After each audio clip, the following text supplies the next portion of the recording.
Bonjour à toutes et à tous, vous écoutez Cinécast, salut Thibaut. Salut Guillaume. Cinécast, c'est le podcast qui chaque semaine vous parle de films à voir au cinéma, en streaming ou VOD. Aujourd'hui, on vous parle d'un film très attendu qui va sortir en streaming, donc du coup sur Netflix, et en salle également chez nous en Belgique. Désolé, amis français. Désolé les Français d'habiter dans un pays pourri où les films Netflix sortent pas au cinéma. Mais enfin, mais ça changera un jour peut-être, on verra bien. Ce mercredi 8 décembre, on va pas rentrer dans une politique là-dedans, on a d'autres choses politiques à débattre, n'est-ce pas, dans cette critique-ci. Puisque c'est le film de Adam McKay. Adam McKay, vous le connaissez sans doute, c'est ce réalisateur américain, auteur aussi d'ailleurs, qui aime bien les films qui piquent un petit peu. The Big Short, ça parle de la finance, ça dénonce beaucoup. C'est même plus que ça pique, c'est que ça gratte. Là. Ça gratte très fort, avec un petit humour derrière à chaque fois, assez sympathique, une petite dose de sel comme on dit. Ça, c'est les films d'Adam McKay en gros. Et là, il a réuni Leonardo DiCaprio, Jennifer Lawrence, Meryl Streep, Jonah Hill, blablabla, j'en passe, il y en a plein. Oui. Dans ce film ici qui s'appelle Don't Look Up. Comment s'appelle encore en français le petit sous-titre qu'ils ont trouvé ? Déni cosmique. Le déni cosmique. Alors pourquoi c'est un déni cosmique ? Parce qu'il s'agit de deux astronautes qui s'embarquent en fait dans une tournée médiatique pour annoncer en fait... Deux astronomes, hein, pas astronautes. Astronomes, pardon. C'est pas Thomas Pesquet. Non. Deux astronomes, pardon, qui s'embarquent dans une tournée médiatique pour prévenir l'humanité qu'en fait il y a une comète, l'Armageddon en gros, qui arrive sur Terre et qui va tous nous décimer. Je propose qu'on s'écoute tout de suite un extrait de la bande-annonce. This is not real. This is not real. This is not real. This isn't happening. Kate, tell me this isn't really happening. I hear there's something you don't like the looks of. We discovered a very large comet. Oh, good for you. It's headed directly towards Earth. This comet is what we call a planet killer. At this exact moment, I say we sit tight and assess.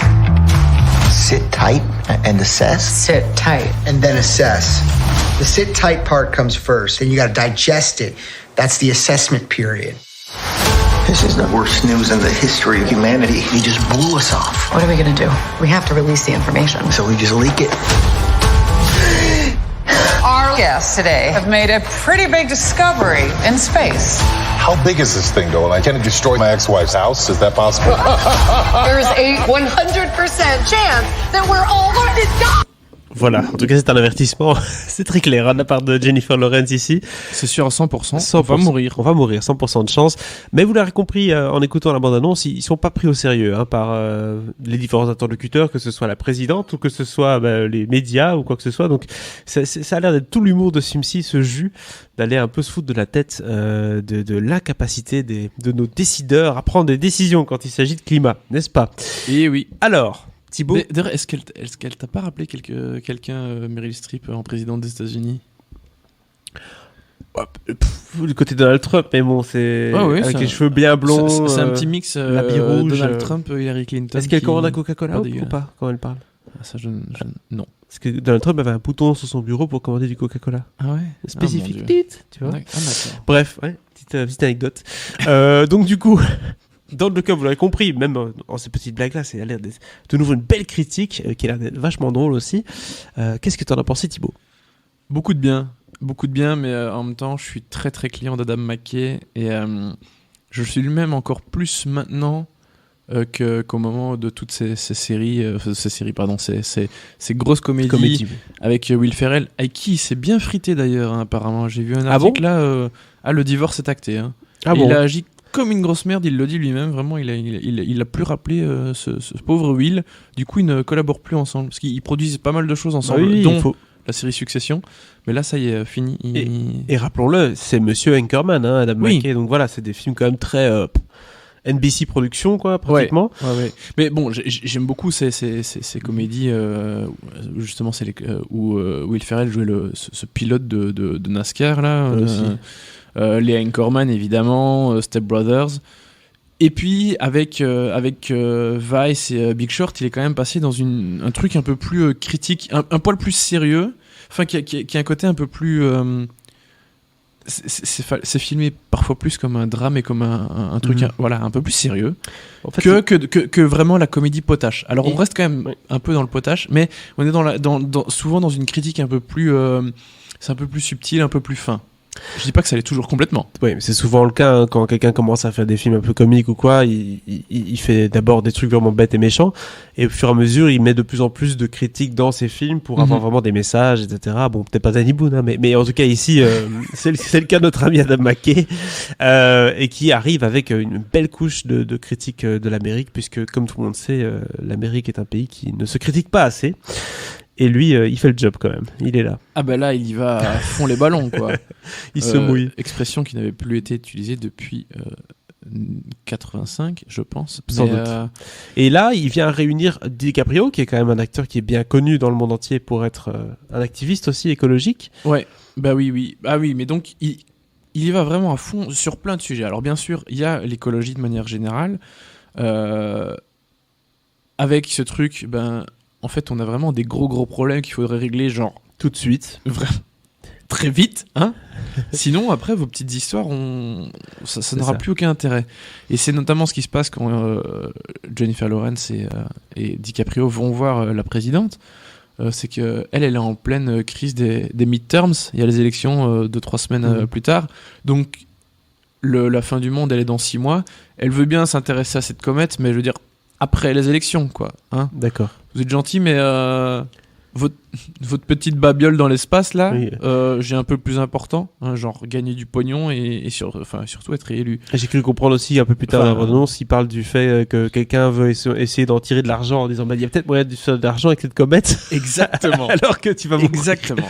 Alors t'as vraiment cette critique sur la crise écologique, la crise climatique qui n'est pas du tout prise au sérieux par certains niveaux de pouvoir. T'as évidemment une grosse critique du capitalisme, pas piqué des hannetons, hein. Je vais pas spoiler, mais vraiment tu te dis ok, ils se mettent un peu ils se bougent un peu le cul pour essayer de régler cette situation. Ok, c'est bien. Et puis là, boum, ah d'accord, petite couille dans le pâté. Qu'est-ce qui se passe? Ah bah bref, c'est le capitalisme qui arrive en pleine puissance. C'est magnifique. Ils s'en mettent plein la gueule. T'as évidemment toute une grosse critique politique de l'Amérique. En même temps, ça devient une expression un peu galvaudée, hein, mais l'Amérique de Trump et ce qu'était la politique de Trump. Mais en même temps, voilà, les Américains, ils sortent de 4 ans de Trump, là, donc ils sont encore traumatisés. Oui. Donc forcément, ils en foutent à toutes les sauces dans tous leurs films. Et donc là, complètement, le personnage de Meryl Streep, c'est du Trump, évidemment mixé avec du Hillary Clinton, comme je disais, avec ce côté un peu féminin, je m'en foutiste. Enfin bref. Tout à fait, un gros mélange. Donc voilà, grosse critique politique. Et évidemment, les réseaux sociaux qui en prennent plein la gueule parce que t'as ce truc de polarisation politique, bien sûr, mais aussi avec ce côté les réseaux sociaux, genre une planète qui arrive là, c'est pas très important. Du coup, tu parles du petit chat, le petit chat mignon. Oui. Ouais, gros bug. C'est ça. Gros buzz, pardon. Et puis la comète, non, pas trop. Donc, t'as ce truc qui est hyper fort appuyé dans le film aussi. Et le côté polarisation dont je parlais, c'est notamment alors le titre du film, Don't Look Up.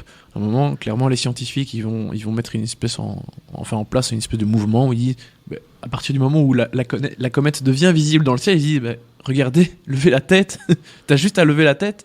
Et tu la vois. Tu la vois. Je veux dire, on n'est pas en train de te raconter des couilles depuis 3 mois, tu vois. Et puis, du coup, ceux qui veulent se faire de la thune et qui veulent garder un peu le pouvoir, ils sont là, non, ne regardez pas en haut, don't look up. Croyez ce qu'on vous dit, hein, tout simplement. Donc les fameux extrêmes, les théories du complot, etc. C'est tout ça. Et le film parle, vous l'avez compris, il parle de beaucoup de choses, mais tous ces trucs hyper actuels, on est en plein dedans en permanence, avec toutes les erreurs que les Américains ont faites et que les Français refont maintenant en politique. Enfin, c'est absolument délicieux, dramatique aussi, mais délicieux quand on ne vit pas dans un pays pareil.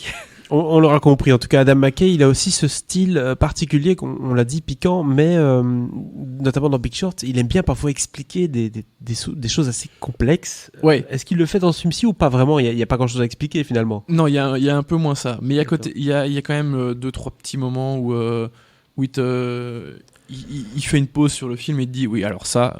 Oui. Voilà. Où il y a un acteur qui regarde la caméra limite et qui dit je vais vous expliquer en fait comment ça se fait que. Alors presque ça. C'est pas comme dans Big Short où là il le faisait vraiment beaucoup. mais il y a 2-3 petits moments comme ça, ou un peu dans cet esprit-là en tout cas.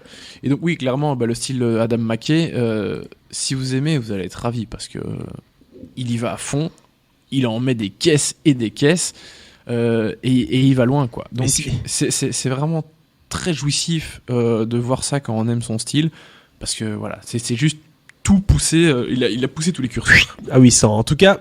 Si vous avez envie de passer Noël en bonne compagnie, aussi il faut le dire quand même, n'hésitez pas à regarder Don't Look Up parce que je l'ai dit en intro, comme d'habitude j'ai 2-3 noms, mais il y a beaucoup plus.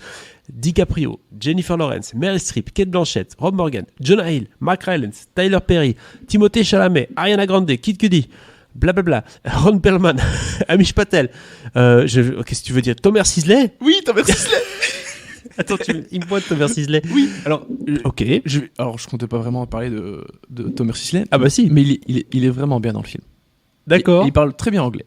Bon, ça fait longtemps qu'on n'a pas vu Thomas, qu'est-ce qui se passe En même temps, en France, je pense qu'avec tous les trucs de plagiat et tout... Ah oui, c'est vrai. Ah oui, c'est vrai. Ouais. Eh oui, j'avais oublié cette histoire. Comme quoi, le temps fait aussi. Le temps fait effet, hein. Il faut... Ouais. Stratégie Hansel et Thomas. Thomas Sisley est vraiment bien dans le film. Ok. Il a pas un tout petit rôle, hein. Il est quand même présent à 2-3 séquences importantes, plutôt au début du film. Après, on le voit plus trop, mais non, Thomas est bien. Et globalement, tout le casting est super, hein. Franchement, bon, DiCaprio, on le sait, et ça fait ça fait drôle de le voir dans un truc pareil, parce qu'on a quand même pas l'habitude de le voir jouer ce genre de rôle un peu plus perturbé. Jennifer Lawrence, super. Meryl Streep, évidemment, là, elle en fait des caisses, comme elle a rarement fait, mais là, elle en fait vraiment un peu comme dans énormément. Le film qu'on avait vu il y a 2 ans à Venise, là, où... chez Soderbergh. Ouais, oui, c'est vrai. C'était vraiment too much, mais du coup, ça passait bien, quoi. Ouais. Mais tout. Kate Blanchett, au début, je l'ai pas reconnue tout de suite. Elle joue une présentatrice style Fox News... C'est assez délicieux. En duo avec Tyler Perry, franchement, ça fonctionne bien.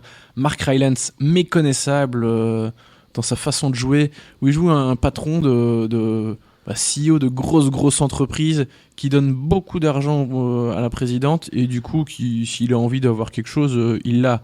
Oui. Et c'est marrant parce qu'au début du film, il te présente son nouveau produit en mode keynote avec le pull à col roulé. Et, voilà, hein, vous aurez reconnu. Jonah Hill, délicieux, comme d'hab. Timothée Chalamet, c'est pas l'acteur dont je suis le plus client, mais il est assez bien. Ron Perlman, t'as envie de lui foutre des claques et c'est très drôle.